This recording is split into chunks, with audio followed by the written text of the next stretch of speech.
Hello everyone. Welcome to another episode of Current Affairs MCQs. Let's start with previous day's practice question. The question was, consider the following statements. 1. The government has implemented the Sarva Shiksha Abhiyan as part of the Right to Education Act for the primary level. 2.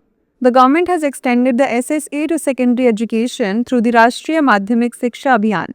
3. Higher education is addressed by the government through the Rashtriya Uchchatar Shiksha Abhiyan to meet the requirements of higher education.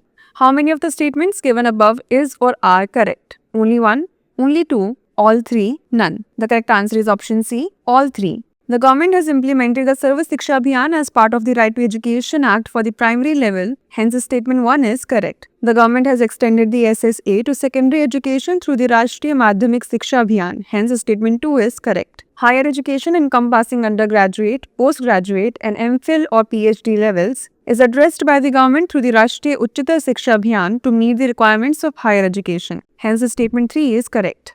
All the above schemes have been subsumed under the umbrella scheme of Samagra Shiksha Abhiyan. Hence, option C is the correct answer. Let's begin today's session. The first question is, consider the following. 1. He advocated for equality, education and social upliftment, transcending caste distinctions. 2. His core belief was expressed in the slogan, One Caste, One Religion, One God for All. 3. He authored several important works including Advaita Deepika, Atma Vilasam, Daiva Daksakam and Brahmavidya Panchakam. Which of the following personality best matches the above description? Ayankali, Shri Narayan Guru, Swami Vivekananda or Jyoti Rao Phule? The correct answer is option B, Shri Narayana Guru. Shri Narayan Guru was born on 22nd August 1856 in Chempajanti in Kerala. He belonged to the Ezava caste, considered avarna by the social norms of the time. He advocated for equality, education and social upliftment, transcending caste distinctions. His core belief was expressed in the slogan, One Caste, One Religion, One God for All. He authored several important works including Advaita Deepika, Atma Vilasam, Deva Dasakam and Brahmavidya Panchakam. He founded the Sri Narayan Dharma Paripalana Yogam, a philanthropic society for uplifting marginalized. Aruvipuram movement. He installed a Shiva idol at Aruvipuram, symbolizing resistance against social justice, particularly the caste-based restrictions that barred lower caste from temple entry. Hence, option B is the correct answer. Next, consider the following statements. Statement 1. The hydrogel ensures localized drug delivery to the tumor site, improving treatment precision. Statement 2. The hydrogel acts as a stable reservoir for anti-cancer drugs, releasing them in a controlled manner to target cancer cells while sparing healthy ones and reducing side effects. Which one of the following is correct in respect of the above statements? Both the statements are correct and statement 2 is the correct explanation for statement 1. Both the statements are correct and statement 2 is not the correct explanation for statement 1. Statement 1 is correct but statement 2 is incorrect. Statement 1 is incorrect but statement 2 is correct. The correct answer is option A. Recently, researchers have developed an injectable hydrogel for localized cancer treatment. The hydrogel ensures localized drug delivery to the tumor site, improving treatment precision. Hence, statement 1 is correct. Conventional chemotherapy and surgery harm healthy cells while treating cancerous cells. The hydrogel acts as a stable reservoir for anti-cancer drugs, releasing them in a controlled manner to target cancer cells while sparing healthy ones and reducing side effects. Hence, statement 2 is correct. The hydrogel made of biocompatible and biodegradable ultra-short peptides responds to elevated glutathione levels, a molecule abundant in tumor cells. Hydrogels are water-based, three-dimensional polymer networks capable of absorbing and retaining fluids. So, both statement 1 and statement 2 are correct and statement 2 is the correct explanation for statement 1. Hence, option A is the correct answer. Next, consider the following statements regarding Panchayati Raj institutions. 1. The minimum age prescribed for any person to be a member of Panchayat is 21 years. 2. A Panchayat reconstituted after premature dissolution continues only for the remainder period. Which of the statements given above is or are correct? 1 only, 2 only, both 1 and 2, neither 1 nor 2. The correct answer is option C, both 1 and 2. Panchayati Raj institutions refer to the system of rural local self-governance in India, that is, a system of governance of rural areas through the representatives elected by the people. They have been established in all states as the third tier of government, aiming to build democracy at the grassroots level. The minimum age to contest elections and become a member of a panchayat is 21 years. Hence, statement 1 is correct. If a panchayat is prematurely dissolved, the reconstituted panchayat serves only for the remainder of the term of the original panchayat, not the full 5-year term, as per the provisions of the 73rd Constitution Amendment Act 1992. Hence, statement 2 is correct. Hence, option C is the correct answer. Next, consider the following statements. 1. Lowering cost for customer acquisition and transaction processing. 2. Providing diverse product and service options to buyers. 3. Mandating all sellers to register exclusively with a single platform to ensure uniformity. How many of the above are the objectives of the open network for digital commerce? Only 1, only 2, all 3, none. The correct answer is option B, only 2. The Open Network for Digital Commerce, launched in April 2022 by the Department for Promotion of Industry and Internal Trade under the Ministry of Commerce, Government of India, aims to democratize digital commerce by creating an open, inclusive, and interoperable platform. Its primary objectives include promoting interoperability to reduce the dominance of monopolistic e-commerce platforms, lowering cost for customer acquisition and transaction processing, and bridging regional and linguistic gaps to expand market participation. Hence, statement 1 is correct. Additionally, ONDC seeks to empower consumers by offering diverse product and service options, competitive pricing through discounts, and enhanced choices. Hence, statement 2 is correct. Notably, ONDC fosters openness and interoperability, enabling sellers to operate across multiple platforms rather than mandating exclusivity. Hence, statement 3 is not correct. Hence, option B is the correct answer. Next, consider the following statements related to Advaita Vedanta. 1. Gautama Buddha is recognized as the foremost proponent of it. 2. It asserts the ultimate reality is singular and formless. Which of the statements given above is or are correct? 1 only, 2 only, both 1 and 2, neither 1 nor 2. The correct answer is option B, 2 only. Advaita Vedanta is a prominent school of Indian philosophy that emphasizes the concept of non-dualism.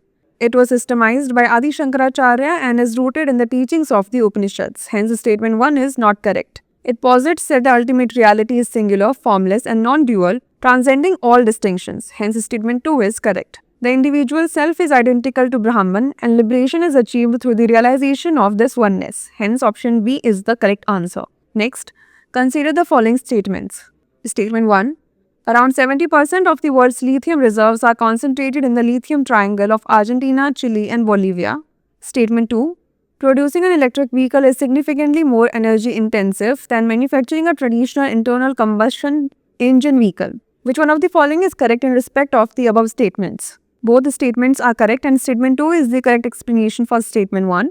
Both the statements are correct and statement 2 is not the correct explanation for statement 1. The statement 1 is correct but statement 2 is incorrect. Or statement 1 is incorrect but statement 2 is correct. The correct answer is option B. Lithium and cobalt, critical components of EV batteries, are extracted at a staggering environmental and social cost. Around 70% of the world's lithium reserves are concentrated in the lithium triangle of Argentina, Chile, and Bolivia, where mining operations are water intensive, depleting resources in already arid regions. Hence, statement 1 is correct. The skyrocketing demand for these minerals risks triggering resource scarcity and resource wars as nations vie for economic power driven by fuel. Whoever controls the fuel gains power. Producing an EV is significantly more energy intensive than manufacturing a traditional internal combustion engine vehicle. Hence, statement 2 is correct. Both the statement 1 and statement 2 are correct and statement 2 is not the correct explanation for statement 1. Hence, option B is the correct answer. Next, regarding the implications of an increase in nitrate contamination in groundwater, consider the following statements. 1. Excessive nitrate contamination can cause methemoglobinemia, also known as blue baby syndrome. 2. It leads to algal blooms in lakes and ponds, harming aquatic ecosystems. Which of the statements given above is or are correct? 1 only, 2 only, both 1 and 2, neither 1 nor 2. The correct answer is option C, both 1 and 2. Implications of an increase in nitrate contamination in groundwater. The Central Groundwater Board report reveals a troubling rise in groundwater contamination across India, with more districts showing excessive nitrate levels. Rajasthan, Karnataka, and Tamil Nadu reported the largest extent of nitrate contamination, with 49%, 48%, and 37% of the samples reporting numbers beyond the limit. This chemical contaminant poses significant health risks, particularly to young children, while also raising environmental concerns. Excessive nitrate contamination, particularly for infants and young children, can cause methemoglobinemia, also known as blue baby syndrome. Hence, statement 1 is correct. It leads to algal blooms in lakes and ponds, harming aquatic ecosystems. Hence, statement 2 is correct. Hence, option C is the correct answer. Next, the Logistics Ease Across Different States 2024 report was released by which of the following? Ministry of Commerce and Industry, Niti Aayog, Federation of Indian Chambers of Commerce and Industry, or Confederation of Indian Industry. The correct answer is option A, Ministry of Commerce and Industry. Recently, the Ministry of Commerce and Industry released the 6th Logistics Ease Across Different States, that is LEADS 2024 report. It is an annual assessment that promotes interstate competitiveness and help policymakers improve logistics performance. LEADS was conceived on the lines of the Logistic Performance Index of the World Bank in 2018. It aims to evaluate logistics performance across the states and union territories to identify reforms, attract investments, and improve logistics efficiency. The report assesses logistics performance based on 4 key pillars: logistics infrastructure, logistics services, operating in regulatory environment, and sustainable logistics introduced in 2024. Hence, option A is the correct answer. Next, regarding Article 356 of the Constitution of India, consider the following statements. 1. It is based on the Regulating Act of 1773. 2. The President's rule can be imposed on any state of India on any ground deemed fit by the President. 3. During the President's rule, the state government is suspended and the central government directly administers the state through the governor. How many of the statements given above is or are correct? Only 1, only 2, all 3, none. The correct answer is option A, only 1. Article 356 of the Constitution of India is based on Section 93 of the Government of India Act 1935. Hence, statement 1 is not correct. According to Article 356, the President's rule can be imposed on any state of India on the grounds of the failure of the constitutional machinery.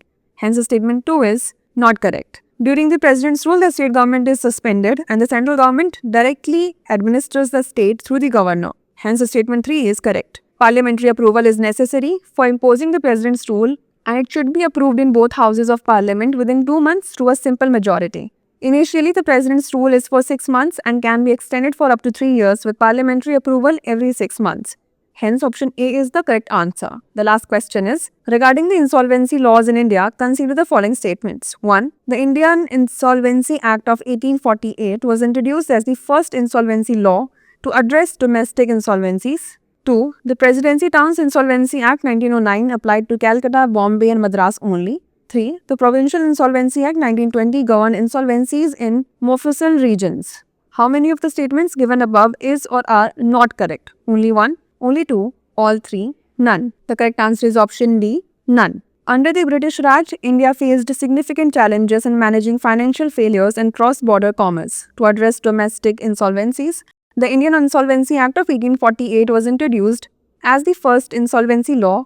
Hence, statement 1 is correct. This was later replaced by the Presidency Towns Insolvency Act 1909, which applied to Calcutta, Bombay and Madras. Hence, statement 2 is correct. The Provincial Insolvency Act 1920 governed insolvencies in Mofussil regions. Hence, statement 3 is correct. While the above laws provided a framework for handling domestic insolvencies, they failed to address the complexities of cross-border insolvencies, leaving a critical gap in the legal system. Hence, option B is the correct answer.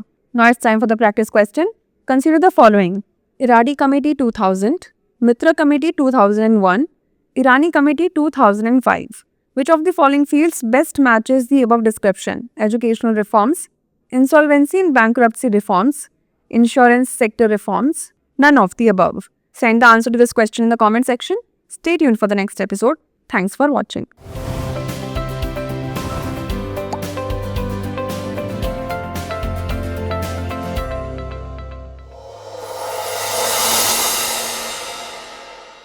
For more informative content, like, share and subscribe, and do not forget to press the bell icon to get the notifications.